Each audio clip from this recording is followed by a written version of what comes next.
Hello, j'espère que tu vas bien et que tu pètes la forme. Aujourd'hui, on se retrouve pour une vidéo pour répondre à une question très pertinente d'ailleurs. On va rentrer tout de suite dedans. Ça va être sur comment savoir si on est en déficit calorique, mais sans utiliser la calculatrice. Parce que il y a plein de personnes qui me disent ouais, mais si tu dis qu'il faut jamais calculer ses calories, mais comment on fait alors? Parce que si on ne pèse pas ses aliments, si on ne calcule pas tout ça, comment est-ce qu'on fait pour savoir si on est en déficit calorique ou pas? Parce que derrière, en fait, c'est une bonne question. Parce que des fois, on se dit, bah, j'en sais rien, en fait. Si je suis à 2500 calories, 2800, 3000, 5000, tu vois. Enfin, 5000, c'est beaucoup, mais bref. Donc, tu vois, tu comprends un petit peu la question. Donc, elle est très intéressante. Justement, on va y répondre maintenant. Donc, très très intéressant comme question. Pour répondre tout de suite à la question, ça va être aux sensations. Aux sensations, donc, ça va être quelque part très subjectif, mais il va falloir justement arriver à détecter tes sensations et à que ce soit le plus clair possible pour toi. Donc, il faut avoir une clarté mentale, une très bonne clarté mentale pour te dire, ok, là, je sens que je suis plus ou moins là. Je sens que je suis plus ou moins là, grâce à ça. Et donc voilà, ça va être très intéressant. Donc, j'appelle souvent ce type d'alimentation l'alimentation instinctive ou avoir un bon instinct pour manger. Et ça c'est ce que je te recommande vraiment de faire. Mais voilà, donc avant de passer à la suite, en fait, pour avoir une bonne clarté mentale dans ton alimentation, je ne sais pas si tu vois bien d'ailleurs, j'espère que oui, ben, pour avoir une bonne clarté mentale dedans, eh ben, il faut déjà avoir des bons aliments. Parce que si tu manges, je suis sûr que tu as déjà, enfin je prends souvent cet exemple-là, mais quand par exemple tu sors dans McDonald's, ben, quand tu as été manger chez McDonald's, eh ben, tu te sens un petit peu fatigué, tu te sens mou, tu te dis, oh, là j'irais bien me reposer un peu, je vais aller me poser dans un fauteuil ou quoi, enfin, etc. Tu te sens mou, fatigué. Alors que quand tu viens de manger un bon steak, bien saignant, avec plein de sauces, enfin plein de trucs, enfin bref, c'est trop bien, tu vois. Quand tu manges des bons aliments, et ben là, t'as pas cette sensation d'être fatigué, t'as cette sensation d'avoir de l'énergie. Quand tu manges des fruits, d'ailleurs, ça c'est un banger, mais quand tu manges des fruits, t'as plein d'énergie. Voilà, c'est pas pour rien, donc ça va vraiment être intéressant et en fait, c'est pas, je dirais, c'est pas de ta faute, c'est littéralement parce que c'est de plus en plus compliqué actuellement de bien manger et d'avoir des bons aliments naturels, bruts et riches en protéines, très important ça, riches en protéines d'ailleurs. Donc dans la société, c'est de plus en plus difficile d'aller chercher ça. Donc il faut aller chez le boucher pour aller bien manger parce que la viande de l'intermarché, enfin de ton centre commercial, c'est peut-être pas la meilleure, tu vois, etc. Donc voilà, il y a plein de choses à optimiser comme ça, mais on va pas rentrer dedans, etc. maintenant. D'ailleurs, si, avant de répondre littéralement à cette question, si toi, tu as d'autres questions, bah alors pose-les dans les commentaires et je te ferai une vidéo comme celle-ci aussi pour répondre à ta question personnellement. Donc voilà, on attaque directement. Donc pour avoir une alimentation instinctive, eh ben, il faut avoir une bonne alimentation, avoir des bons aliments pour avoir de la bonne énergie. Donc voilà. Comment est-ce que tu vas le savoir? Ça va être sur trois grands points. Ça va être ton niveau de faim, ton niveau d'énergie et ton taux de masse grasse. Ton niveau de faim, en gros, ça va être ta satiété. Si quand tu manges normalement, eh ben alors tu es très fort rassasié ou pas beaucoup. Donc ça va être intéressant à regarder pour voir quand tu vas manger, est-ce que tu as encore un petit peu faim ou est-ce que tu as encore fort faim ou très faim ou pas du tout faim ou tu as trop mangé. Donc ça va être intéressant à regarder, à voir un petit peu comme niveau. Parce que en vrai, pour avoir un déficit, parce que tu vois, il faut toujours être en déficit calorique, j'espère que tu le sais, sinon c'est très rapide. Tu vois, il faut dépenser juste plus que ce que tu manges. Donc là, c'est ce que tu manges et là, c'est ce que tu dépenses, tu vois. Donc ça va être ton déficit. J'espère que... Je vais te montrer d'ailleurs avec ce dessin-là. Mais en gros, c'est ça. C'est une balance énergétique qui penche d'un côté, du côté de la dépense. Donc voilà, être en déficit calorique, donc tu dois avoir, je dirais pas faim, mais tu vois, quand tu sors de table et que tu as bien mangé, mais juste après, genre une heure après, Peut-être que tu mangerais bien une petite banane ou un truc comme ça. Ben, là, c'est ce petit déficit calorique-là, cette petite faim-là que tu vas ressentir. En tout cas, au début, c'est quand tu vas manger un tout petit peu moins en énergie. Je te dis pas de manger moins en quantité. Je te dis de manger moins en... Enfin, pas moins, mais moins en calories. En énergie, littéralement dedans. C'est ce que tu vas garder dans ton corps parce que tu vas dépenser plus. En fait, tu vas pas manger moins, tu vas manger la même chose, mais dépenser plus. Donc c'est ça qui va te permettre de creuser le déficit calorique. Donc tu vas manger la même chose, mais mieux, donc avoir de la bonne énergie et en plus de ça, tu vas creuser le déficit. Et c'est ça qui va te permettre de perdre du poids sur du long terme. Je te parle de faire un énorme shortcut dans ta vie, donc là tu vas économiser 5 ans, mais ça va pas être rapide. Donc, parce que plein de gens pensent que faire des shortcuts, des raccourcis, c'est ah ben la semaine prochaine je vais enfin avoir le physique de ouf. Non, tu vas l'avoir dans peut-être 6 mois, dans peut-être un an. Tu vois, ça va pas être rapide comme ça. Je te promets pas du miracle, je te vends pas du rêve, mais ça va t'économiser plein de temps. Peut-être 5 ans. Mais voilà, intéressant. Donc voilà, très intéressant dans la partie faim. Donc tu vas avoir un tout petit peu faim au début, mais tu vas vite t'y habituer et voilà, très très léger quoi. Il faut pas avoir plus faim que ça. Donc voilà, et dans tous les cas, tu vas manger des fruits, etc. Donc voilà, énergie, tu vas avoir souvent tendance, quand tu manges moins, en fait, dans l'alimentation, il y a les calories, mais il y a aussi il est marqué en kilojoules. Tu vois, en joules, c'est le niveau en fait, c'est en énergie. Tu vois, dans la partie scientifique, c'est plutôt, on va parler en joules, en kilojoules. Tu vois, et ça, c'est littéralement un taux, une devise en énergie. Donc, forcément, vu que tu vas dépenser plus que ce que tu manges, eh ben alors, tu vas avoir un déficit d'énergie. C'est normal, tu vas être un petit peu plus fatigué, tu vas être peut-être un petit peu plus, ouais, un petit peu plus fatigué, moins de peps toute la journée. Hop, et c'est là qu'interviennent les fruits. Je te l'écris un petit peu plus rapide, mais là, tu vas devoir manger des fruits à fond.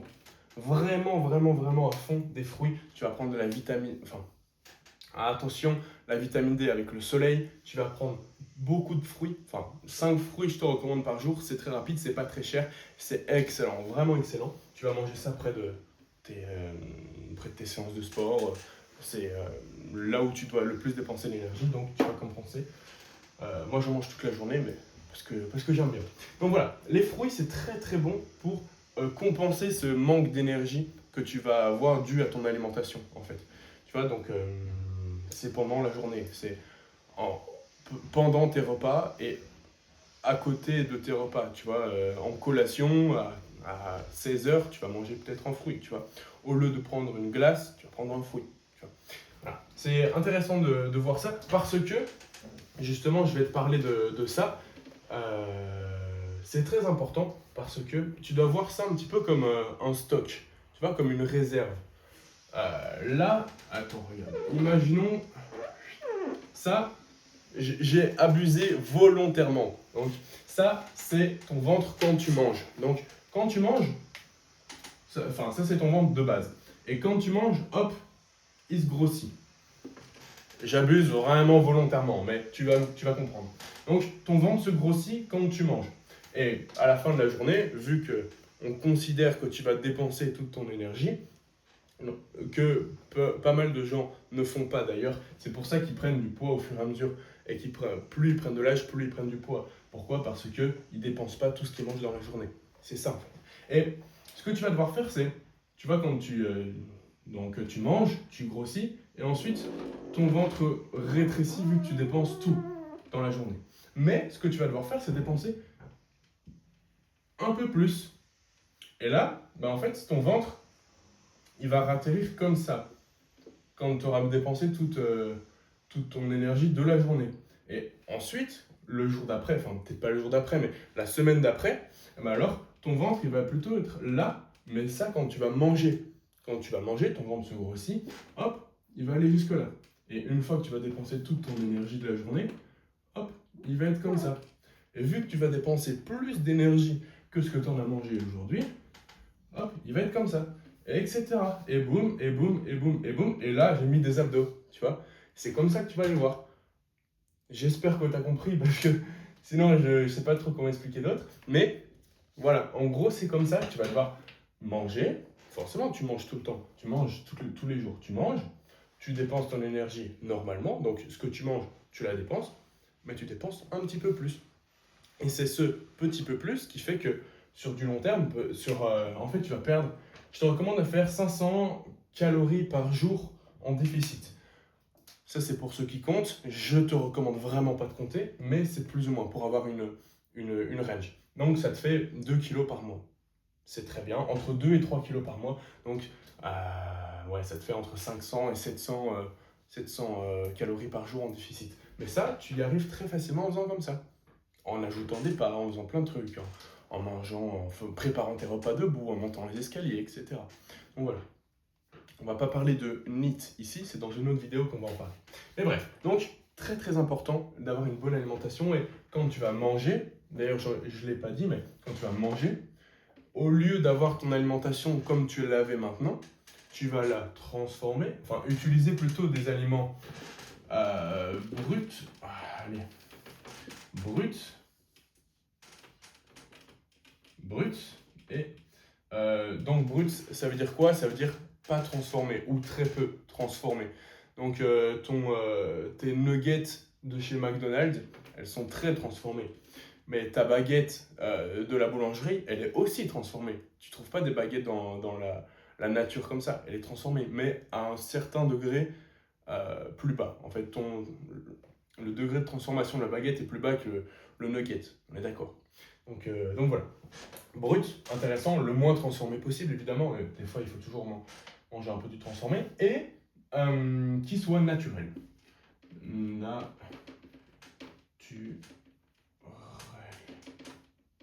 Bon, excuse-moi, j'écris vite. Je me suis appliqué pour les autres écritures. Donc voilà, brut et naturel. Et là, tu vas avoir beaucoup d'énergie.